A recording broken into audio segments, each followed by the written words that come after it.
Hey, what's up YouTube? Down the Smartphone Guy coming back at you with another video, and tonight we're going to take a look at this device right here. This is the Umidigi S2 Pro. It's a brand new phone, brand new company to this channel, my first phone ever from Umidigi, and it's a pretty solid device. So this is a phone that I've had now for about 72 hours, so about 3 days, and I want to share with you my first impressions, or my 72-hour impressions of the S2 Pro. So this is a phone that you can pick up right now at gearbest.com for $300. I'll leave a link down in the description if you're interested in picking this up. And this thing is packing some serious specs. So let's go ahead and talk about whether this thing really is worth $300. I'll do some comparisons with some other devices as well in the future. So go ahead and click that subscribe button for future videos on this device if you're interested in checking it out. So with that, let's go ahead and turn the camera around and talk about what this thing has to offer. All right, so here it is on gearbest.com. Again, you can see that it's available for $300. And one thing I want to mention here is that it is available in both black and red. And that red actually looks pretty cool. I kind of wish that was the one that GearBest sent out to me, but they sent out the black one, which is still very cool. It's actually the color I tend to get whenever I get a phone anyways. So with that being said, you can see it's available for $300. There is actually a regular S2 that comes with 4 gigs of RAM and 64 gigs of onboard storage, and that one's available for just $179. I'll link that down in the description as well. So you can see this one comes with 6 gigs of RAM, 128 gigs of onboard storage. We have a 16 megapixel front-facing camera. We have dual cameras on the rear. We have a 13 megapixel and a 5 megapixel. We also have a fingerprint sensor with a flash on the front and on the back. So that's actually kind of cool. You can't really see the flash on the front, but it is actually buried underneath there. So when you show that in a little bit with that selfie camera, you'll be able to see that flash working. So some other things worth mentioning with this is running the Helio P25 processor that's clocked at 2.6, there we go. Helio P25 octa-core processor at 2.6 gigahertz. And yes, it does have that 18:9 aspect ratio, and you can see that it's at 1080p for the resolution, or 403 pixels per inch there. So definitely a nice display on here as well. Now, it does have auto brightness, which I tend to not like on most phones, and that's again the case with this phone. I just prefer to have it where I'm adjusting the brightness on the device. But overall, I would say that the viewing angles on this has been pretty good. I've had no issues viewing it even on bright light. So overall, I would say the display is definitely a huge thumbs up. In terms of the build quality or the hardware of the device, my biggest complaint would actually be with the haptic feedback motor. That's kind of a weird thing to complain about, but it has just a real cheap haptic feedback motor. It almost feels like one from a super budget-friendly phone, like a $100 phone, because it has a real cheap feel to it. So that would be my biggest complaint with the hardware. Other than that, the hardware is actually very, very solid. And like I mentioned, lots of high-end specs on this phone for only $300. Now, let me just go ahead and I'm going to jump into Geekbench here, Geekbench 4, so you can see some of the scores here. So you can see it's running Android 7.0, and like I mentioned, in terms of the CPU, we have 6 gigs of RAM and the Helio P25 processor. Now you can see that in terms of the multi-core score, we're only looking at 3,728, which is really kind of low, honestly, for a phone that's clocked at 2.5 or 2.6 gigahertz. That is to say, when you're using this phone, you will definitely feel like if you're comparing it to something like, let's say, the OnePlus 5T, which is my top phone of the year, definitely a very budget-friendly phone as well. But this one, you're definitely going to feel how fast this device is. And when you compare it to the Umidigi S2 Pro, there's just really no comparison. It's just a lot faster on the OnePlus 5T. So in terms of performance, it's going to handle everything well. The games I've played, I really only played one game on it so far, NBA Jam. Not a super heavy game, but it played it completely flawlessly. The areas that I've been noticing just a few hiccups every once in a while would be in social media. So as I'm jumping from social media app to social media app, Facebook to Twitter to Facebook Messenger and YouTube and things like that, you just kind of get some stutters there, and it feels more like a mid-range phone when it comes to performance than it does with a flagship. So even though it has real high-end specs, performance-wise, I would put it more in the mid-range to even kind of like budget mid-range phone. of 2017. So more like an Honor 7X kind of speed, not anything like the OnePlus 5T in terms of performance. All right, so in terms of the cameras on this phone, I already mentioned that there's a 16 megapixel camera up front, and on the rear 13 and 5 megapixel cameras.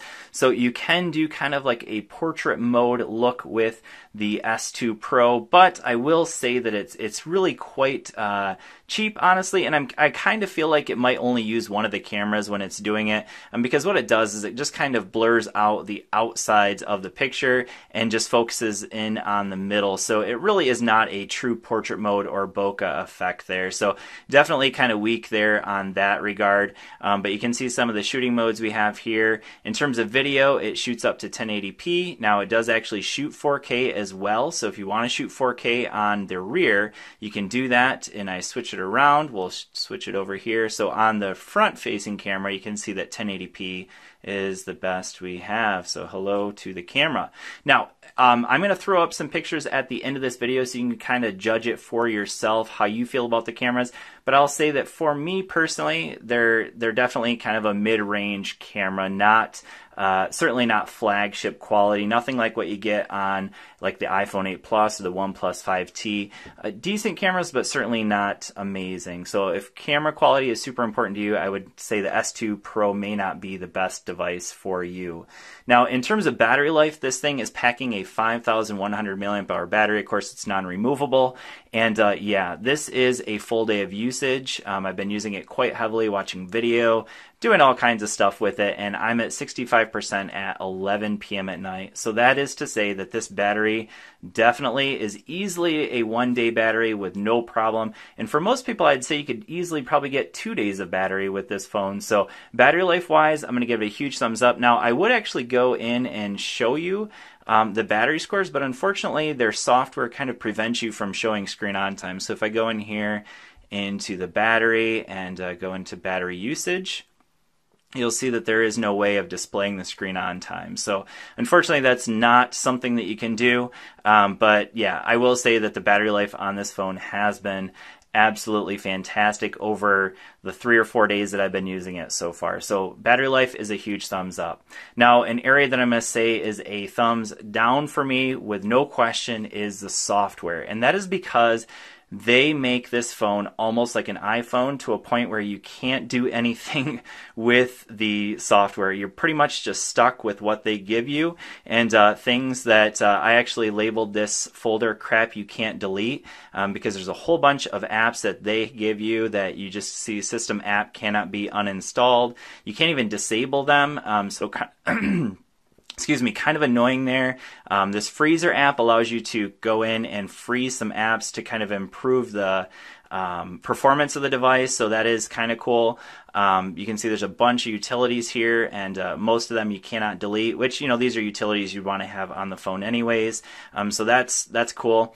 But here's the part that I really dislike about this phone, and this is probably my #1 pet peeve with this phone right away, is, you know, I don't like the software in here, so, you know, a quick solution with any Android phone is to go in and put in something like Nova Launcher. So I'll go in and do that. So I'll come in here. Okay, here's Nova Launcher. Great. So now I want to make it my permanent home, and I'll go in here to settings, and so not set as default, so I'll set it as the default.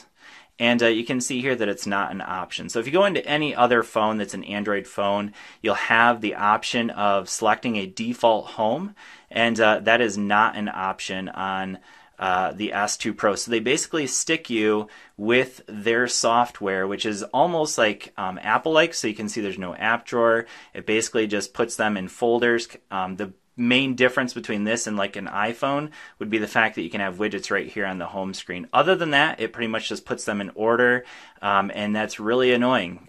So that is easily my #1 disappointment with the S2 Pro. So Umidigi, I would say, to them, if they're watching this video, they need to change that. They need to give you more stock and give you the ability to at least try to tweak what you have on here, because that's really why people like Android phones for the most part, and they kind of kill that with their software. So now let's go ahead and take a listen to that bottom firing speaker, and I will say that that is an area that I think is not too bad here. So we'll go ahead and jump into, I had a YouTube video queued up here somewhere.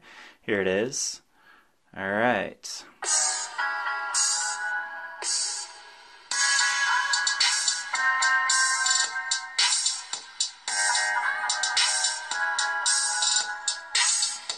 All right, so the speaker definitely is pretty solid.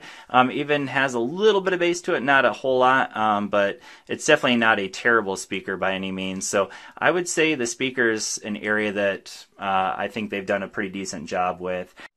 All right, so in terms of waterproofing, there is no official waterproofing certification with this device. However, they do mention that it is splash resistant, so if you get a little bit of water on it, it should be just fine. But the SIM tray does not have any kind of seal in it, so that would be kind of one sign instantly that it's not going to be waterproof for sure, but it's at least splash resistant, so that's cool. In terms of the audio, you can see that we do not have a 3.5 millimeter, but it does come with a little adapter here for Type-C. So that is another thing that I really like, is the unboxing experience with this device. So within the USB cable here, you can see that we have our Type-C, but then we also have our dongle as well. And you can see it gives you a nice premium Type-C cable. They also give you a real nice charger as well. And yes, it does come with a European Union style charger there. And another thing worth mentioning is it does come with this really nice case. That is one thing I really like about it. So it does come with a screen protector and the case, so you don't really need to go out and buy any extras. And the case that it comes with is one that there's no reason why I would ever get a different case, because this has that real nice sandstone feel. So if you remember, like the original OnePlus had a real nice grippy case, or sorry, not case, but a nice grippy back to it. Well, this has it in the case, that sandstone feel to it, and I really like that. So that is one area that I give a thumbs up to Umidigi, is with the accessories they include with the phone.